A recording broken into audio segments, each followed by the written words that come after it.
तो हेलो देशवासियों, आप सब कैसे हैं। और मैं उम्मीद करती हूँ कि आप सब बहुत अच्छे होंगे। और मैं बहुत दिनों बाद वीडियो बना रही हूँ।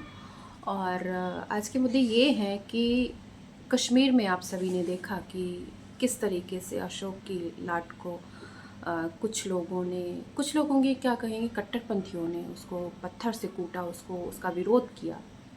तो ये राष्ट्रीय चिन्ह है, ये हमारी राष्ट्रीय संपदा है, हमारी राष्ट्रीय धरोहरें हैं, जो हमारी संपत्तियां हैं जो राष्ट्रीय।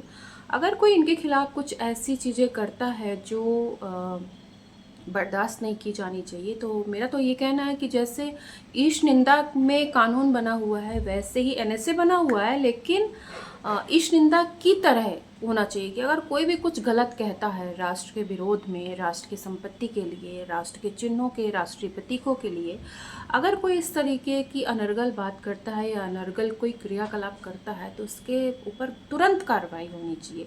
ये ढीला ढाली रवैया नहीं होना चाहिए कि ठीक है जी, एक पार्टी ने कर दिया और उनके लोग उमर अब्दुल्ला हो या महबूबा मुफ्ती हो, वो आकर के इसको डिनाई कर रहे हैं, बल्कि उसको सपोर्ट कर रही है कि उन वहाँ पे लगा क्यों, ये बताइए तो।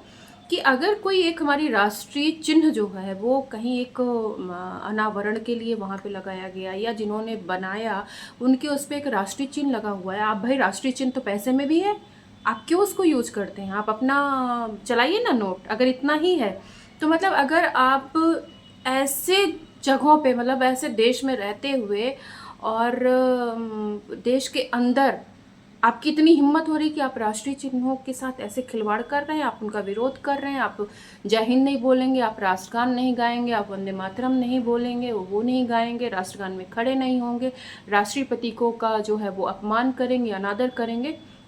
वो हाल तब है जब देश में ये हालात हैं, जब देश आपके हाथ में नहीं है। सोचिए, ऐसे कट्टरपंथियों के हाथ में अगर देश की बागडोर आ जाए तो हालात क्या होंगे। लोग अपने इतिहास से भी नहीं सबक ले रहे हैं। लोग अपने इतिहास तो छोड़ ही दीजिए, अपने जो वर्तमान में घटनाएं घट रही हैं उससे भी लोग नहीं चेत रहे हैं कि क्या हो रहा है और क्या अगर कभी ऐसा हुआ तो क्या होगा। पाकिस्तान आपके सामने है, सब कुछ आपके सामने, लेकिन हम चेतने को तैयार नहीं हैं। हमारी सरकारें अपने फ़ायदे के लिए मतलब क्या से क्या करके डाल रही हैं। और जो न्यायपालिका है उसकी तो खैर कोई बात ही मत करिए, वो तो आंख बंद करके बैठे हुए लोग हैं। उनको ऐसा लगता है कि अच्छा जी, अभी खाली बैठे हैं, चलो जी कुछ नियम बदल देते हैं। उनको ना किसी चीज़ से मतलब है कि कितना भ्रष्टाचार फैल रहा है, क्योंकि वो खुद ही संलिप्त हैं भ्रष्टाचार में। हमने पहले भी बहुत कुछ देखा है कि कितनी तरीके से भ्रष्टाचार हुआ और बड़े बड़े साहब लोगों के यहाँ 100-100 करोड़ के नोट जल गए और उनके कहा जा रहा है कि नहीं, उनके घर में कोई आखिर रख गया। अरे भाई, ऐसा तो हम भी चाहते हैं हमारे घर में भी कोई रख जाए करोड़ों रुपए। तो ऐसा मतलब उनके घरों में भी कोई रख जाता है और लोगों को पता नहीं चलता, ऐसे साहब लोग भी हैं। और जब नियम कानून बनाने की आती आम जनता के लिए, तो इनके ना ऐसे जितनी भी इंद्रियां हैं ना वो जागृत हो जाती हैं, वो पिंडलियां जागृत हो जाती हैं। पता नहीं कैसे जागृत करते पिंडले, लेकिन वो भी जागृत हो जाती हैं। अभी एक नया सुन रही हूँ कि टीचर्स के लिए ये टैट लागू करेंगे, टीचर एलिजिबिलिटी टेस्ट। तो भाई, आप अपने लिए भी पीसीएसजे लागू कर लीजिए। जितने भी माननीय बैठे हुए हैं ना, क्लैट लागू कर लीजिए, पीसीएसजे भी लागू कर लीजिए। और जितने विभागों में है सब जगह जो है वो उनको कहिए कि जुडिशरी में कहा कि 3 साल का अनुभव चाहिए। ठीक है, बहुत अच्छी बात है, आपने बहुत अच्छी बात कही। देश का भला होगा आपके इस कानून से, आपके इस नियम से, है तो सभी जगह सभी विभागों में कर दीजिए, है ना। कि जो भी सेलेक्ट होंगे, जो क्रैक करेंगे एग्जाम, वो पहले अनुभव लेके आए, क्योंकि उनको तो उस फील्ड का तो पता नहीं होगा। तो वो कैसे इस चीज़ का करने के बाद क्या मतलब है? पेपर एग्ज़ाम जो है वो क्रैक करने का कोई मतलब नहीं बनता, पहले अनुभव ज़रूरी है। तो भाई, जो साहब लोग हैं उनको अनुभव चाहिए। तो सीधी सी बात है, उनको लगता है कि जो नए बच्चे हैं वो क्रैक करके आ जाएंगे तुरंत, क्योंकि साहब लोगों से तो ज़्यादा पढ़े लिखे बच्चे हैं, आज की जनरेशन ज़्यादा पढ़ी लिखी है। तो कहीं ऐसा ना हो कि साहब लोगों की जो कुर्सियां हैं और जो उनकी पीढ़ियां हैं वो कहीं खतरे में आ जाएं। तो उनको चाहिए नए नए नियम कानून बनाना जिससे आम जनता त्रस्त है। वो सरल को सरल नहीं कर रहे, सरल को और कठिन करते जा रहे हैं आम जनता के लिए। क्योंकि जो है ना, हमारे यहाँ पूंजीपति जो है पूंजीपति बनता जा रहा है, गरीब वो और गरीब बनता जा रहा है। और उनको आम जनता से कोई मतलब नहीं है, चाहे वो अधिकारी हो, चाहे वो प्रशासन हो, चाहे वो नेता हो, चाहे वो न्यायपालिका हो। सब अपने में मस्त है, सब अपने को अपनी जेबें भरनी चाहिए, अपनी पीढ़ियां मजबूत होनी चाहिए। उन देश जाए भाड़ में, उनको किसी से कोई मतलब नहीं है। एक तो ये रही बात। दूसरी बात मैं ये कहती हूँ कि जो हमारे धर्म गुरु हैं, पहले बात तो मैं कहूँगी कुछ जो हैं चुनिंदा, एक तो पहली बात उनको सोच समझ के बोलना चाहिए, क्योंकि आपका बोलना, आप बेशक सही बोल रहे हो, लेकिन अगर आपके शब्दों का सही चयन नहीं है तो वो कहीं ना कहीं सभी सनातन धर्मियों के लिए पीड़ादायक होता है, क्योंकि लोग टारगेट करते हैं।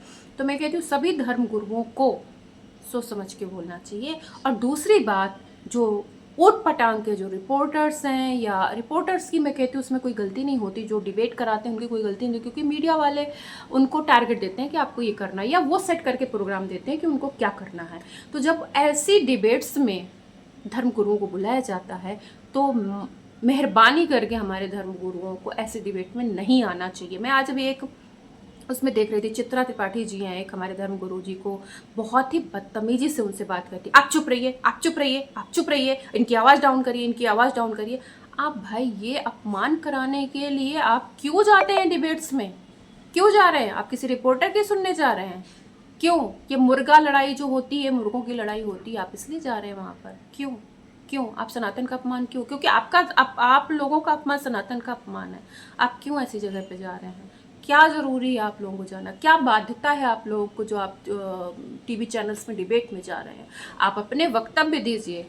आपसे कोई इंटरव्यू मांगने आ रहा है, आपसे कोई आपकी राय मांग रहा है, आप दे दीजिए, लेकिन आप डिबेट में मेहरबानी करके मत जाइए, क्योंकि वहाँ जाना और वहाँ पे आपके साथ जो बदतमीजी होती है वो कहीं ना कहीं सभी सनातनियों के लिए पीड़ादायक है। क्योंकि वहाँ पे आपके विचार नहीं सुने जाते, आप लोगों को लड़वाया जाता, तू मैं कराई जाती है, और उसमें भी कुछ लोग शायद नहीं समझ पाते, तो उसी में कोई अनिरुद्धाचार्य जी के लिए कुछ गलत बोल रहा है, कोई किसी के लिए गलत बोल रहा है, कोई किसी के लिए, क्योंकि इनमें भी कहीं ना कहीं मानव स्वभाव है, जो द्वेष तो मन में आता ही आता है। तो वो समझ नहीं पाते कि जो रिपोर्टर है, जो मीडिया है, वो यही कराना चाह रहे कंट्रोवर्सी। इतना बड़ा मुद्दा है जो कश्मीर में हुआ, राष्ट्रपति के साथ छेड़छाड़, उसका अपमान हुआ, उस पर आप डिबेट नहीं करा करके आप अनिरुद्धाचार्य जी पर डिबेट करा रहे हो।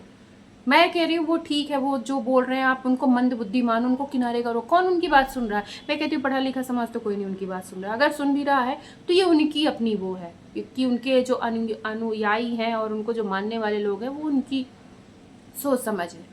आपके पास क्या और कोई राष्ट्रीय मुद्दा नहीं है? आपके पास क्या और कोई गंभीर समस्या नहीं है देश की? क्या और कोई मुद्दे नहीं है जिन पे आप डिबेट करा सकती हैं चित्रा जी? हाँ, अभी आप स्वयं निशाने पर थीं, तब क्या था? तब क्या था? तब आपको अच्छा लग रहा था? तो आप ऐसे मत करिए, क्योंकि आपको फिर लोग निशाने पर लेते हैं। तो आप इन सब चीज़ों से बचिए, क्योंकि आपका ठीक है, आपका हाथ नहीं होता उस पर, क्योंकि मीडिया हाउस डिसाइड करते हैं कि प्रोग्राम क्या होंगे, कैसे होंगे, डिबेट किस पे होगी। लेकिन कहीं ना कहीं आप जो बात करती हैं, जिस तरीके से बोलती हैं, वो कहीं ना कहीं लोग फिर आपको ट्रोल करते हैं। फिर आपको लगता होगा कि अरे मैं क्यों ट्रोल हो रही हूँ, या हो सकता है आप भी अनिरुद्धाचार्य जी के जैसे ट्रोल होने के लिए ही ये कार्यक्रम अपने हाथ में लेती हैं। तो सीधी सी बात है कि किसी को ये आज़ादी नहीं होनी चाहिए। अगर अब व्यक्ति की आज़ादी तो फिर हर किसी को है, और नहीं है तो फिर किसी को नहीं होनी चाहिए। किसी एक वर्ग को अब व्यक्ति की आज़ादी नहीं होनी चाहिए।